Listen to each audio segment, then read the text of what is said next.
I don't watch the Grammys. I don't watch the Academy Awards. I don't watch any of that stuff. But last March, if you followed the Grammys or the news that came out, there was a young woman, beautiful singer, songwriter, who stepped up onto the red carpet, and she had a white cape around her shoulders, floor length, completely white. And she walked up onto the red carpet and took that white cape off.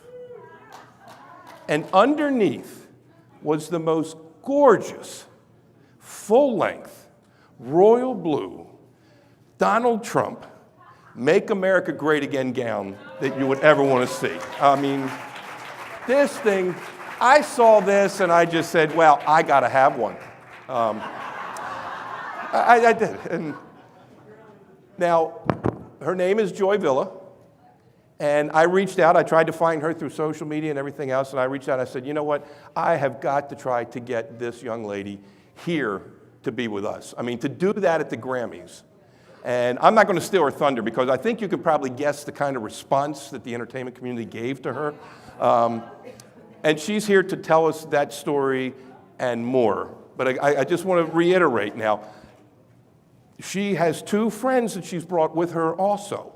And I have now spent time with them. And I'm scared. I'm not kidding. They scare me. But they're millennials. They ain't afraid of nobody or nothing. And let me bring up right now Joy Villa. Joy, come on up.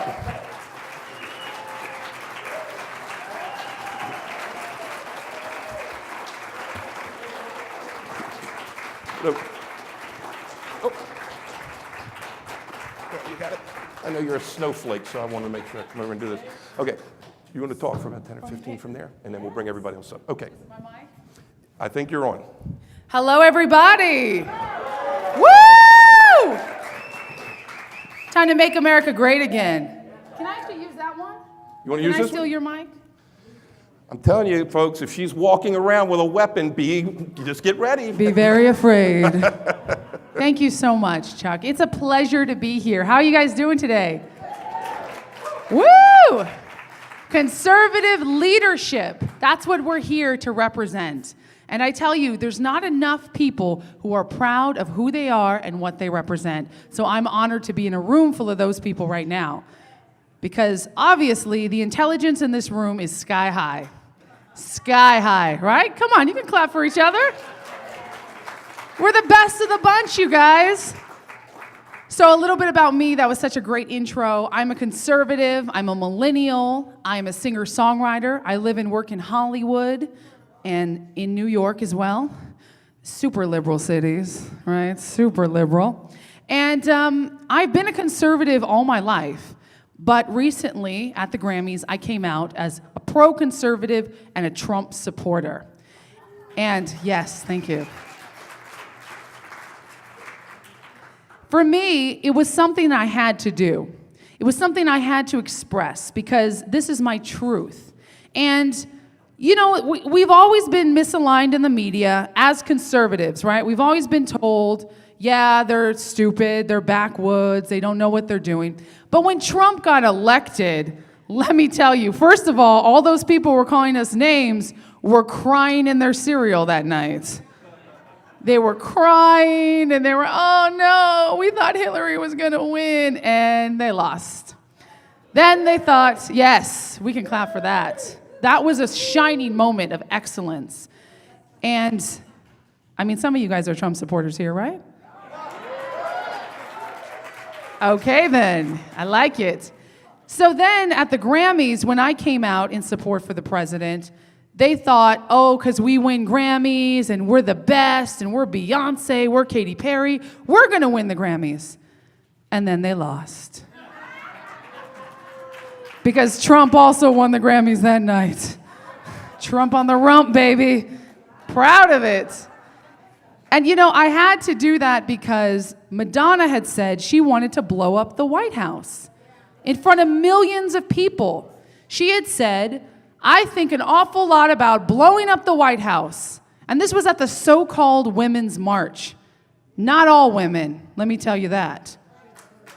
Not the women in this room, amen? Not strong, feminine, conservative women who love their men, who love their family, and love their country. We don't want to blow up the White House.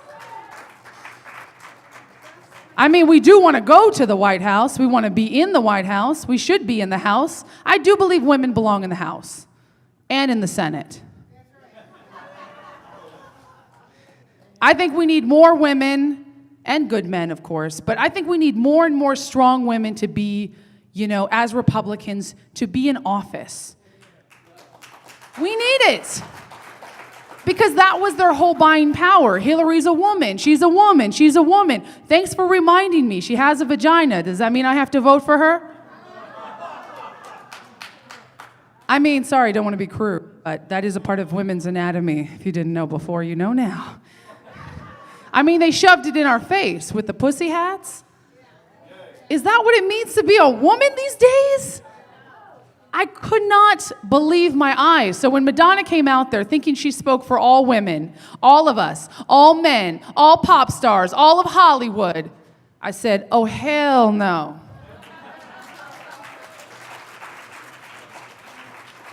Not on my watch. So that third Grammys, because I'm a member of the Recording Academy and I've been to the Grammys before, and that third Grammys, I said, let's make a punch, let's make an impact, let's be positive, and let's change the narrative. So my designer, Andre Soriano, another typical Trump supporter, he's gay, he's a Filipino immigrant, the usual. So he said, what if I made you a Trump dress? It was actually his idea. He called me crying, because we had just seen the Women's March. And, we had secretly celebrated when Trump got elected. We were crying on the phone with each other. I had my select group of friends. We were so excited. We were so happy. We stayed up all night. So again, we have these secret phone calls, secret text groups, where we just share memes and we share celebrations together. So he told me, he says, what if I make you a dress to celebrate Trump? I said, let's do it. My husband, who is not from this country. He's from Denmark, who's working on his citizenship now, legally. Joe, don't deport him. He's going to be legal. Sheriff Joe in the house. Love Sheriff Joe and all the work he's done. And so he is not a Republican, but I pilled him. You know what I mean? I've told him so many good things about Trump and so many good things about what America is doing right now that he stopped using America as a slang for ditzy. I said, thank God. He goes, oh, it's so American. I said, do not say it like that's a dirty word. We're taking it back. Being American is not a dirty word anymore.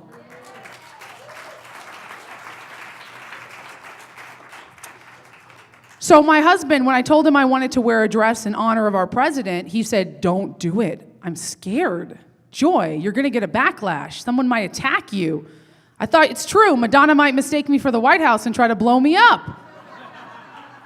Probably not a good look. I want to have some more staying power in this industry. So I listened to him for about 10 seconds, and of course, being a woman, I did what I want to do anyways.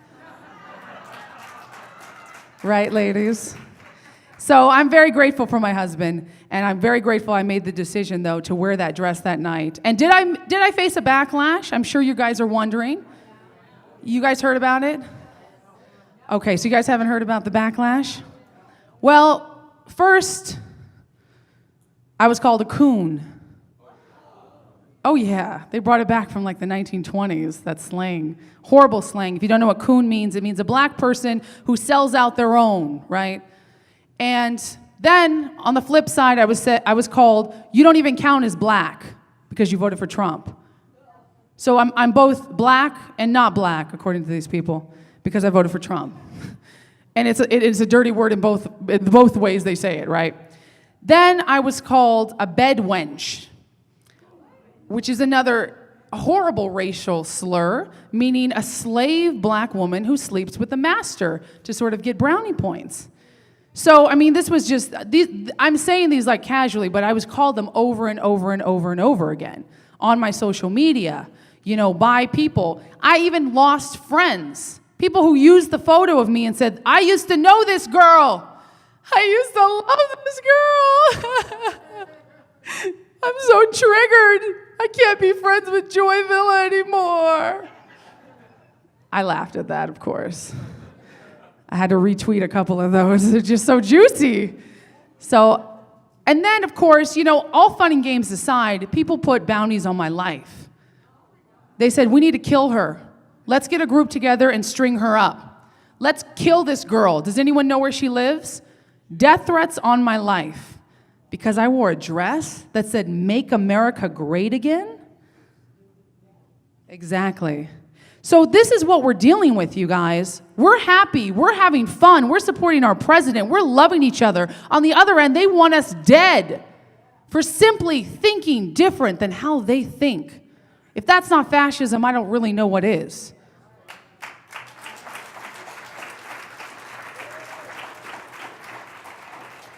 But even through all the negativity that was thrown at me, the name calling, the race baiting, the horrendous, back turning when I'd be on other red carpets, some of the paparazzi would just refuse to look at me. They'd turn their back and ignore me. Very embarrassing because you're standing there looking at them like, okay, no picture? Okay, next one, okay. Yeah. So even with all that, almost getting blacklisted from fashion weeks, still, my album went to #1 on iTunes. Yeah. It went to #1 on Amazon. On Billboard. Forbes did a whole article about me. Joy Villa crushes the Grammys with her record sales. Billboard did a whole article about me. I beat some of my most favorite artists that night, artists who won multiple Grammys, and I outsold their sales. Whoa. That's right. Adele, Beyonce, Lady Gaga, they all performed, various shows, did their various antics, have said various things against Trump, and yet I outsold them, and I didn't say a negative word about Hillary. I didn't wear an anti-Hillary dress. I wouldn't. I didn't wear an anti-Obama dress. I wouldn't. I wore a pro-Trump dress, and most importantly, a pro-America dress. Make America great again. This is how we do it. This is how we do it together, unified. So I want to tell you guys, before I bring up my friends, and before I end off and we do this great panel with my millennial cohorts, right? My rebel group of rebels, gorgeous rebels. I want to tell you that even though this fight may be hard at times, it's a struggle.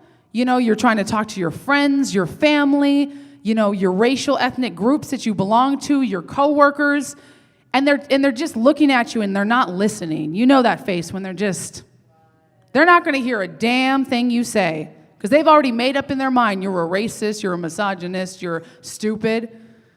Even through all that, I'm going to tell you, we can come back twice as strong. Like I sing in my new song called Make America Great Again, which hit #1 on Amazon, by the way. Thank you. We are coming back twice as strong. The unity in this room, the unity over this weekend, get cards from each other, call each other, talk to each other, because this is how we're going to come back twice as strong, and this is how we're going to continue this fight to win. By joining together and beating them, not at their own game, but our game. Because the game is now ours. Trump is president. Hey, Republicans are on the red carpet. You guys don't want to see what's going to happen at the next Grammys. It's going to be something big, for sure. Yeah. But I tell you, now is the moment for us to be stronger than ever and stand up for what we believe in and speak up. So don't be silent. Don't let them give you bad names and tell you they're going to kill you. Because look what they did to me. I'm still here. They can't really hurt you. They can hurt you with words. They can try to scare you. But we're going to come back twice as strong. Thank you so much. I love you guys. Thank you. Is she awesome or what? Huh? You thought that was good? You ain't seen nothing yet. All right, Joy. Are we doing questions? Yep, no, did you and I take a seat here in the middle, and then Okay. we'll talk a little bit about your friends. Awesome. Got it? Yes. Okay. Now, I just want just a comment on one thing you said. It struck me there. You said something about being not black and not white. Is that a reference to Obama?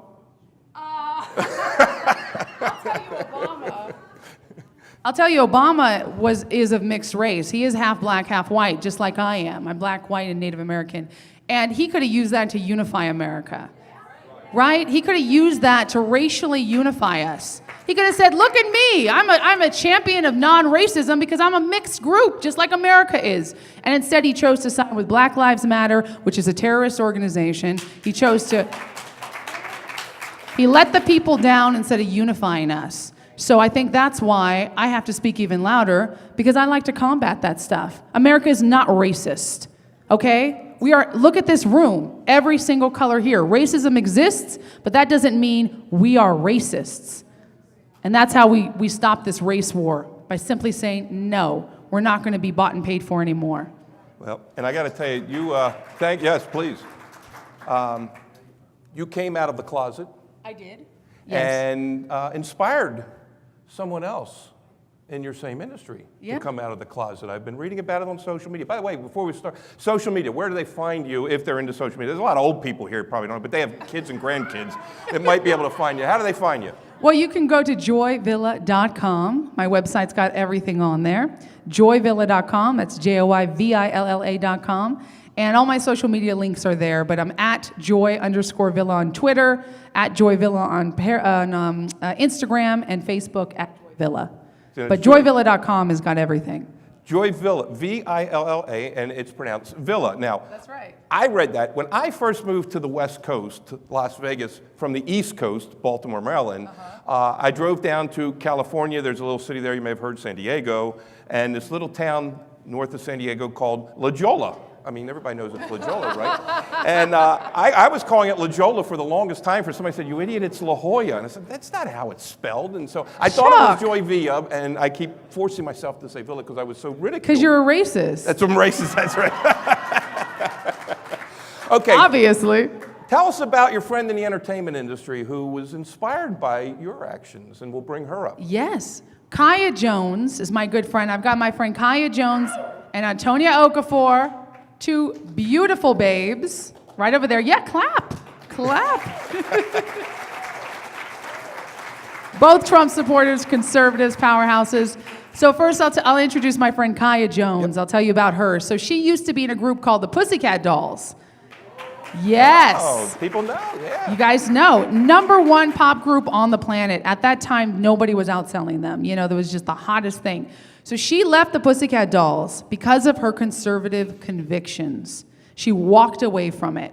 And she's going to tell you her story in detail, but she came out as a Trump supporter. She called me. We've been friends for years, and we did the Grammys together. She saw my dress at the Grammys. She was backstage with me. She walked up to me, and she goes, "Oh my gosh, Joy, you're a Trump supporter?" We never talked about it. I mean, it's such an isolating industry. We couldn't even have talked about it within each other because you really feel like you're going to lose friends. And of course I did. So she came out to me on that red carpet, and she says, "I'm a Trump supporter. I want to wear my T-shirt. I want to come out. Should I? I'm scared." I said, "Girl, you need to live your truth. We need to not be silent anymore. We need to come out." And so she did. And she is such an incredible person. When you hear her speak, she speaks with conviction. She speaks her truth. She's had platinum #1 singles on her own as a single artist and DJ. She's local here in Las Vegas.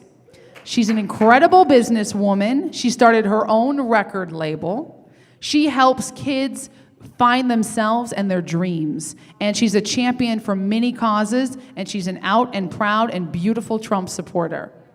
All right, Kaya, come on up. Kaya Jones!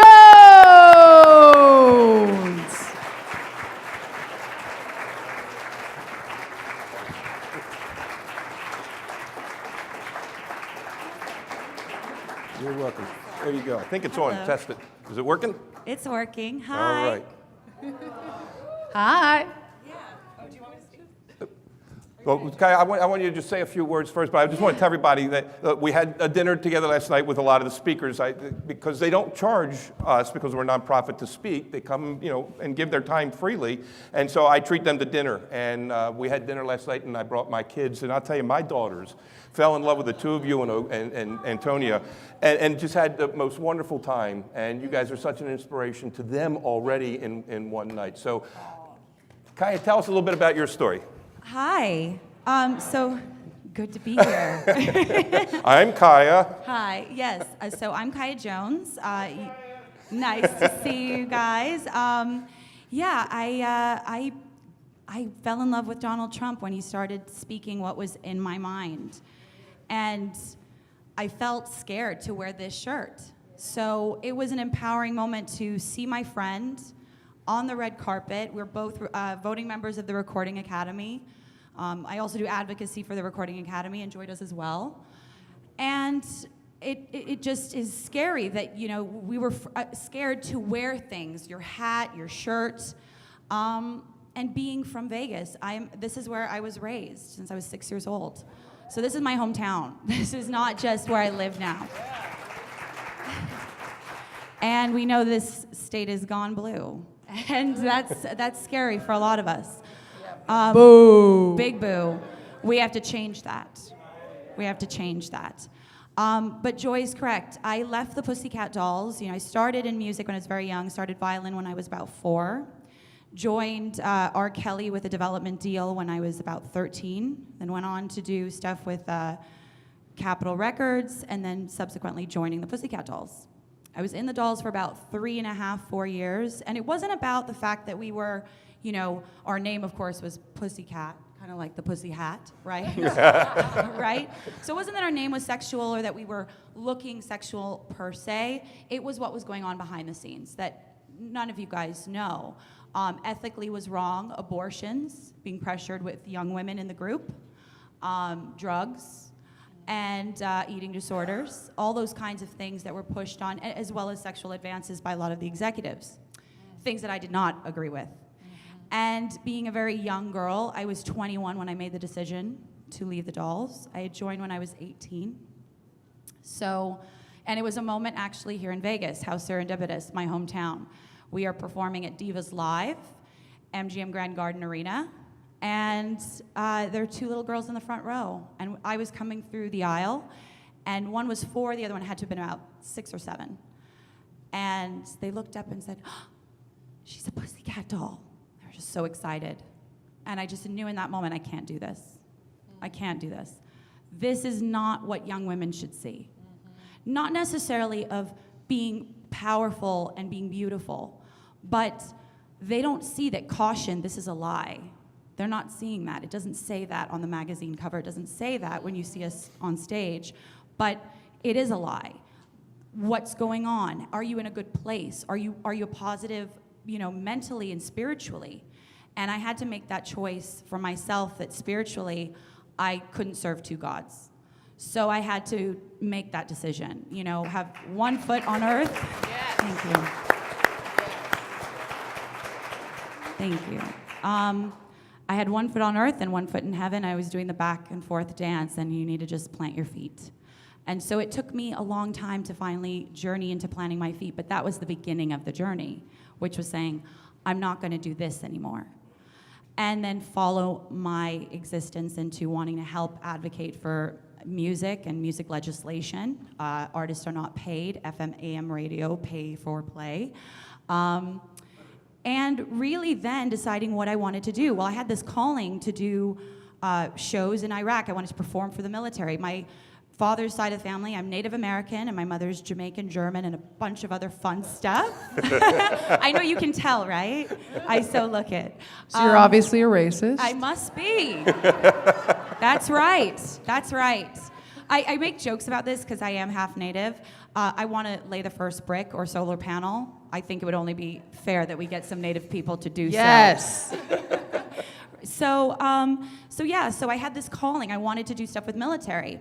And my dad's side of the family, everyone in his family has served in our military. My grandfather's buried in Arlington, in fact, who was a wind talker. So I felt... Wow. Thank you. So I felt this calling to go and perform for our military, and I got to go over to Iraq, and this was in 2009 during Project Iraqi Freedom. And we were supposed to do 24 shows in 12 days, and this was me being solo, leaving the Pussycat Dolls behind, and we got rocket attacked profusely on one of the bases. Yeah, we had about 10 rockets in 30 hours. Super fun. Not so much. But we ended up doing 20 shows in 10 days, so we lost 4 shows and 2 days grounded to that base. And that changed me forever. I came home, and I had a new mission now. Was different. I understood military to a different degree. Yes, it was genetically programmed in me where I felt this calling to do more with military. But at this point, it felt like, wow, they're really not getting the credit they deserve, and nor can they explain to most of their wives and their family what they do. Luckily, I was able to go into their camp, their office, and get to see what they did. And so it was very cool, and I came back home and I wanted to do stuff with the VA, so I started doing stuff with the VA, started doing more philanthropy work. Thank you. And that brought me to get to 2012, where I saw that there was a lot of lies going on with Benghazi. And that was the day that I really then planted my feet. I'm a Republican. This is not right. Yes. What's going on is not right. So that journeyed me to, paying attention, watching all of the news networks, reading as much as I could, and finding out what it is to be a conservative, what it is to be a Democrat, a libertarian, or a liberal, and finding my truth. And so I really felt honored that someone that was my friend way far, before she wore that dress, and the designer that made the dress, we're all friends. He made my 2014 Grammy dress. And so to see this empowerment, and I had the best view possible on that red carpet. I know we all had good views, but I had a great view. I got to watch my friend literally set the Grammy red carpet on fire. It was amazing. It was amazing. Amazing. And she was on all the networks, and I said, I did a video with this exact shirt and sent it out and sent it to her and put it up on my social media. And the next day she said, don't be scared, come out with your narrative. No one else is coming out, and we need to start this movement. And she was right. And I posted a picture, not with a publicist or anything like that. The next day it was the head of Breitbart News, because I was a former Pussycat Doll. And from there, we've just found more and more and more conservative celebrities. There's an army of us. They're just not all out. That's right. So there's an army. And I don't mean a small one. I mean very well-known names. Some of them will come out in time when it's time for them, and some of them are going to help us behind the scenes, because there is a coup working against us, and we know that. And in the opposition, we have our own coup, so working against them. All right. Yeah. So I'm honored to be here in my hometown and talking with all of you, and thank you, Joy and Chuck, for inviting me to this wonderful conference. All right, Kaya Jones. So before you announce, is anybody feeling a little bit better about the next generation coming behind us? Yeah, I know I am.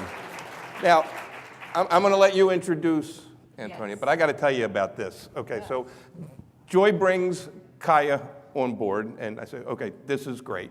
And then she says, well, I've got another friend that I'd like to bring with us also. Yeah.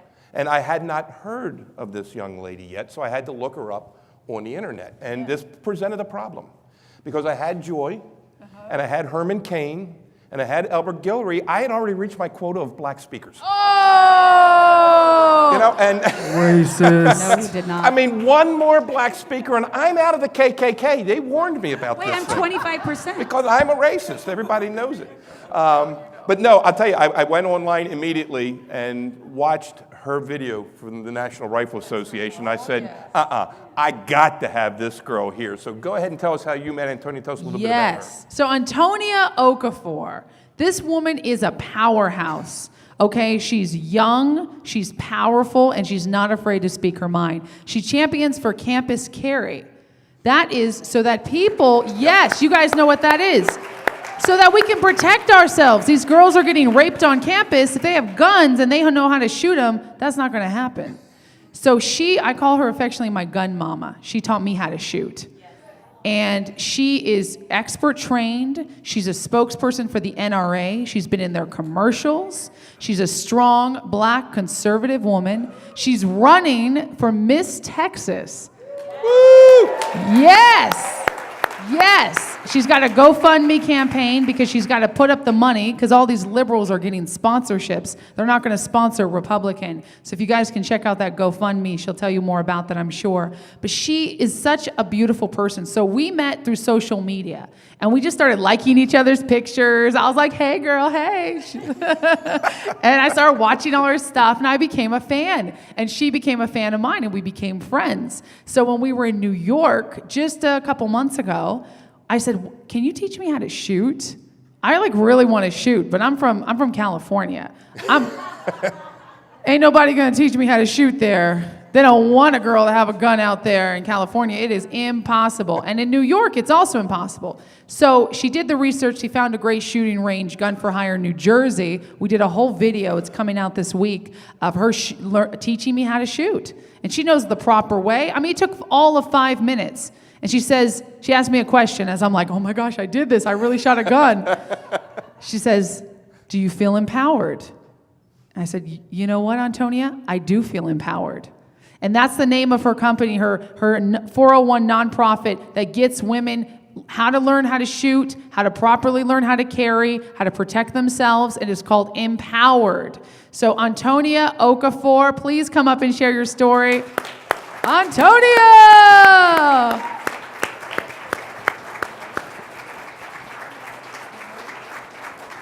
Okay. I get you. You got it? Well, don't fall off the stage. There we go. All right, you're not going to shoot me, are you? I didn't bring a gun this time. Okay, didn't bring a gun. All right. Okay, tell us your story, Antonia. Well, hello, everyone. Thank you guys so much for having me here. Again, thank you, Joy. Thank you, Kaya. I have just met these girls a month or two ago, but I've become fast friends with them. They're amazing, genuine people, and I'm really glad to be here. Thank you, Chuck, for inviting me as well. So again, my name is Antonia Okafor. I'm an NRA commentator, but I started out really a passionate activist for the Second Amendment on and off college campuses. So I started out as any other Republican, right? I started out with, at 5 years old, my father went to prison for selling heroin. That's a typical Republican story, right? Right. Right. 20 years in prison. My father went there. He was at the end. He went back to Nigeria. And I grew up in poverty. My mom was a single parent. But despite all those things, my mom, who I love dearly, and she's still with me today. I say as if she's gone. She's still here, a Nigerian-American woman. She taught me values that brought me to where I am today. I grew up as a Democrat. In fact, I voted for Obama not only once, but twice. I know. So I said this story to the NRA at the NRA convention in April, okay, in Atlanta, and they had the same reaction, but they forgave me because I tell them after that I could never vote for anyone, especially a Democrat after that, again. And I voted for President Trump last time because I have conservative values. And it took me a long time to realize that I've always been a conservative. Like I said, I grew up as a Democrat. My family they voted for Hillary and for Bernie. I'm still working on them with the Second Amendment as a starter. But they still have that identity politics mindset. That because they're African American, because they're black, they're from Nigeria, that to be a black person means you have to be a Democrat. And I remember in 2012, I was for Obama, I was a college student last year of school, going to a Women for Obama luncheon. And my aha moment was when I go there and the political director is telling us about their outreach to all the communities, right? This is the national political director. And there's a group of African-American women behind me as part of a small business ownership group. And they asked them, like, well, we hear all of these we hear the strategy for all these communities in America and what you're going to be doing with them, but we don't hear anything about the African American community. Can you tell us why?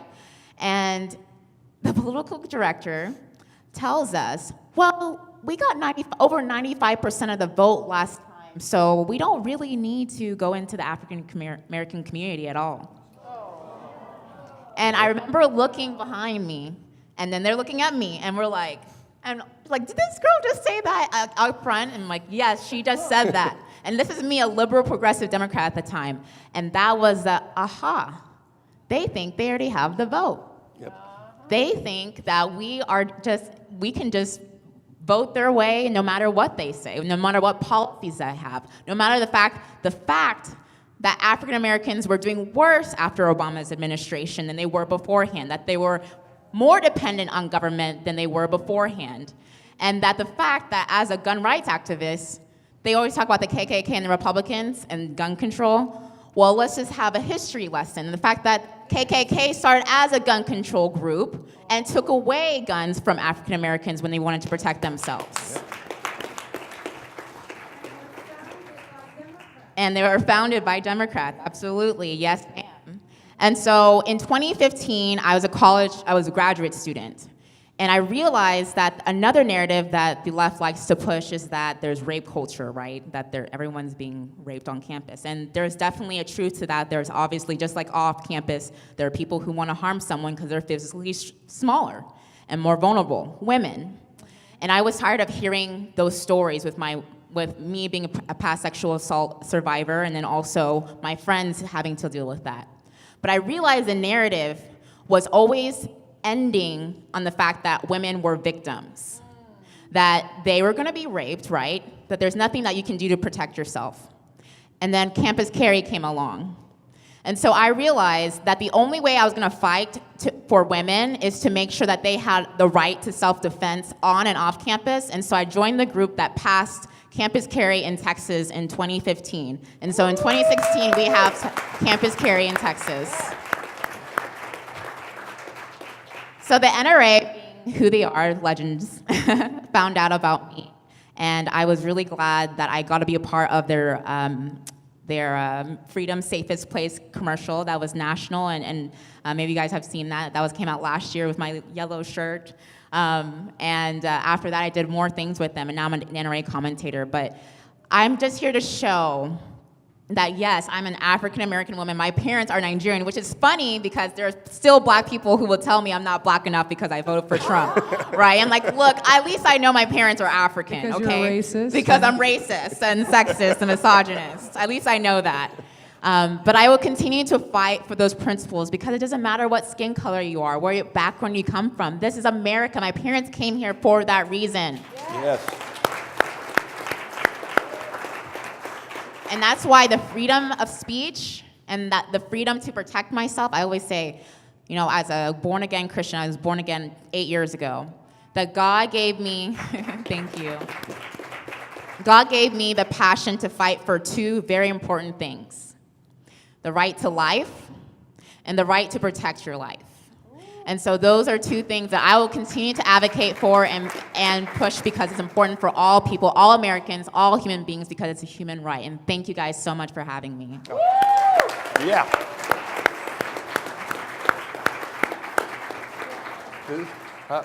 We'll have to share one here. So this I love because I've been doing this for a long time, and a lot of people here in the audience have also been involved in a long time. And so, we've heard of Herman Cain. We know Herman Cain. And so we wanted to come and see Herman Cain because he knew he was great. The hard part for me, is to identify new faces and voices and speakers to come. And did I do okay with these three? Oh, all right. Now, my work is done. I'm retiring after this. And this will be good. Now, I know we could sit here and we could talk politics and race all night long. Isn't that why we're here? Well, sort of. But there's something else more. I want to talk about something else because, and I got to tell you, you should see, this is a whirlwind of energy and activity when these three get together. You should have seen them at dinner last night. I mean, this one's on Periscope, this one's on Instagram, and they're running around the room with videos and everything else. And I was tired 5 minutes after watching them. It was just awesome. But unlike, let's say, Antifa, unlike Black Lives Matter, unlike, I think, what's her name, Bounce? Beyonce.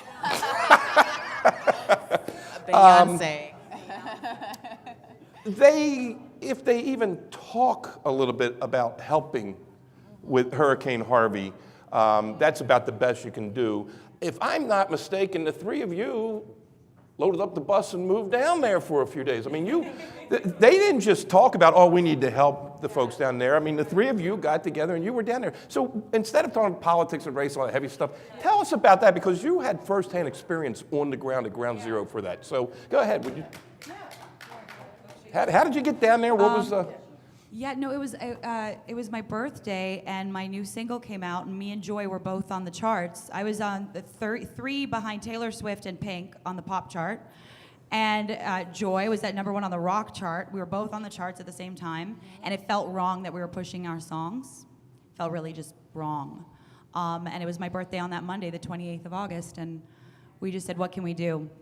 And then a charity reached out to us called Yeah. mercury1.org. And, we were pushing our songs. I mean, I would say, I wouldn't say for me it felt wrong, but it felt like disconnected from what was happening. Because so many people were suffering, right? And Kai and I, we have a big heart for suffering. You know, we've been through a lot, and we were raised to give back to the community. And we both decided, okay, this charity reached out to us. They said, can you just retweet something? Can you just post? And Kai and I were like, well, we don't just post. No, we did a Periscope. That's right. And in 8 hours, we had raised $250,000. So we said, well, let's keep going. And so within 7 days, we raised $3 million. Yes. Woo! $3 million. And we went down there. So we went to Dallas, and from Dallas we went to Houston.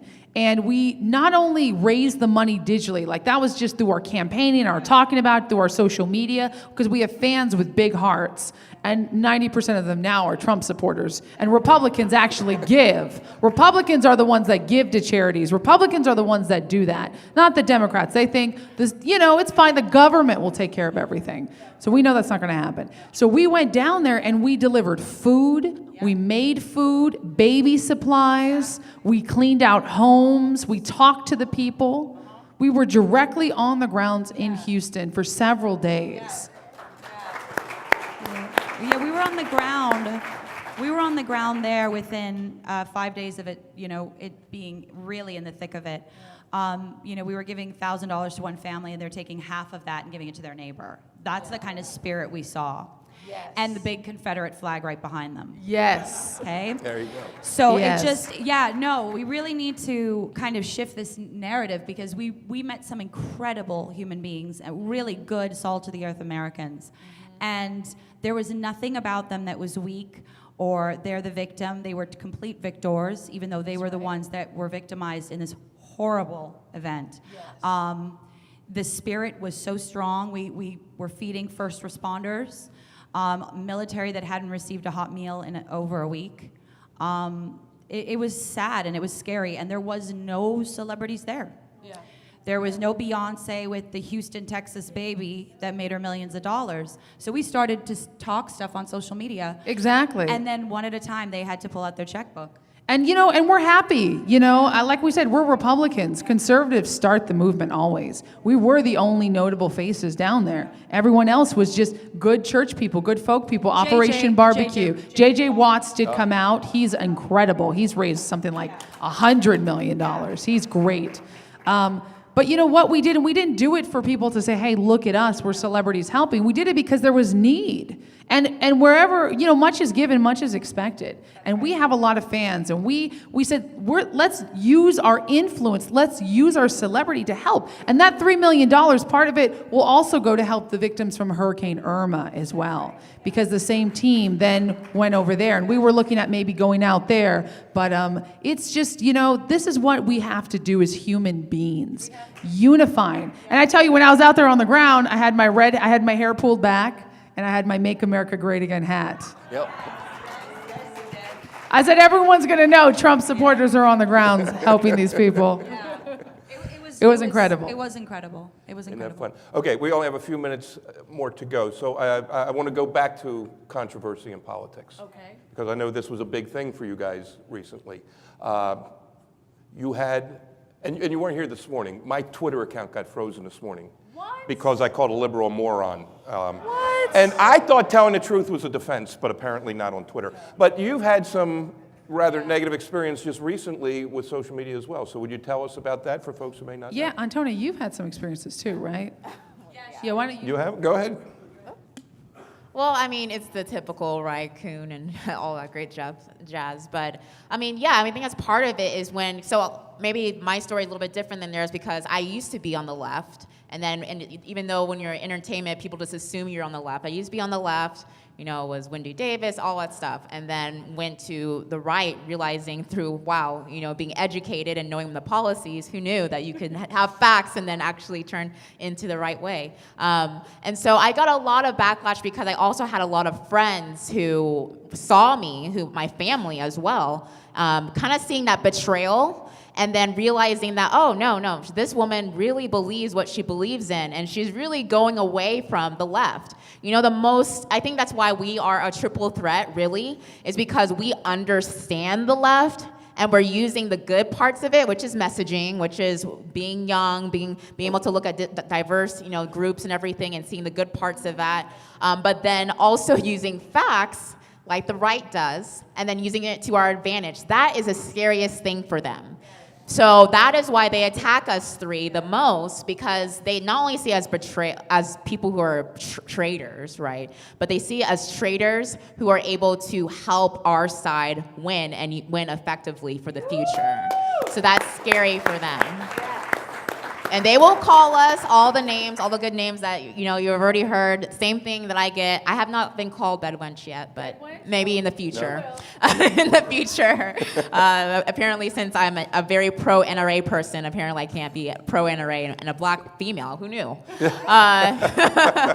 Who knew? I'm still learning all of that stuff. But I also, as a journalist, I was a student journalist as well. So all the stuff that we're seeing at Berkeley and everything, I've been seeing that for years. I've been reporting about that for years. I've been on the ground and that stuff has been happening. They have been attacking conservatives on college campuses. I'm sure you guys remember Charlie Kirk speaking a couple days ago, or yesterday, and talking about that. That is real. I've been seeing that for a long time, and it's only going to get worse until we stand up and step up. So it's not just black conservatives, not just women, it's not just students. It's a lot of people who are tired of it. But I will say that one good thing about this is that seeing things like UC Berkeley, I remember seeing that it's so outrageous and radical, it's waking people up.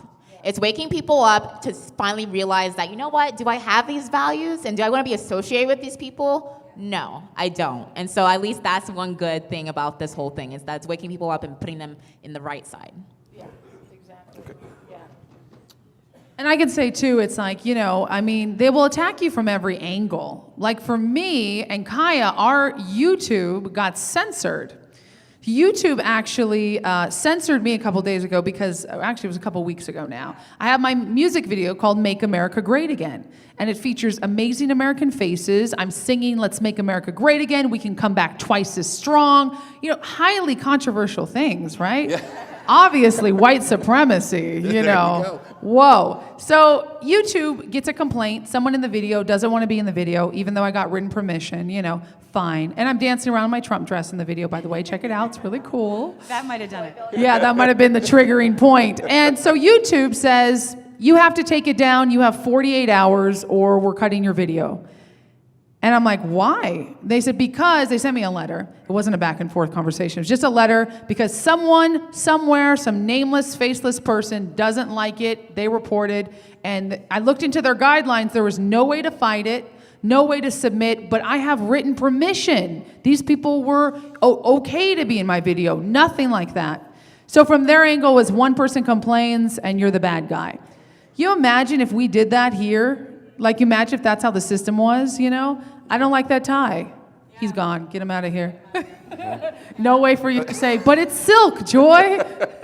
It is a nice tie, actually. It's nice. Sort of match. Yeah, it's very nice.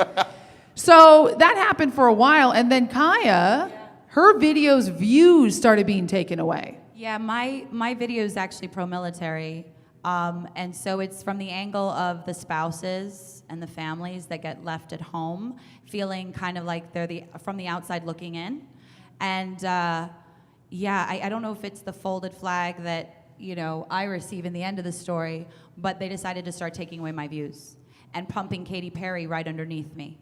Not as a recommendation, by the way, and for someone who has like 30+ million views, and we're not of the same narrative, nor even of the same sound. It's just very interesting that they were pushing an artist that, pro-curating the minds they want to curate. God forbid myself and Joy and Antonia curate youth and minds into the positive direction of God and country. So they started taking away my views. So me and Joy decided again to get onto our social media. Oh yeah, we tweeted, we Periscope, we did. Facebook Live, we talked about it nonstop. And what happened is YouTube finally got back to us and sent a letter saying, oh, you know what, Joy, just kidding, ha ha ha. Your video's And fine. wait, here's some. And Fox also here's did some an article views. about it. Breitbart did an article about it. All the media, all the underground media, Alex Jones had us on talking about it. Everybody started talking about it. It started becoming trending. Make America Great Again, the title of my song and Trump's amazing slogan, was trending on Twitter because of this. And people started posting the video on other avenues too. They're like, okay, we're gonna flood it so there's 25 places where we can see your song so that they can never take it down. And YouTube backed down. And that's really that's what we wanted. YouTube backed down. Victory. So her video is there to stay. My views came back, and That's Antonia, right. yeah. Yeah.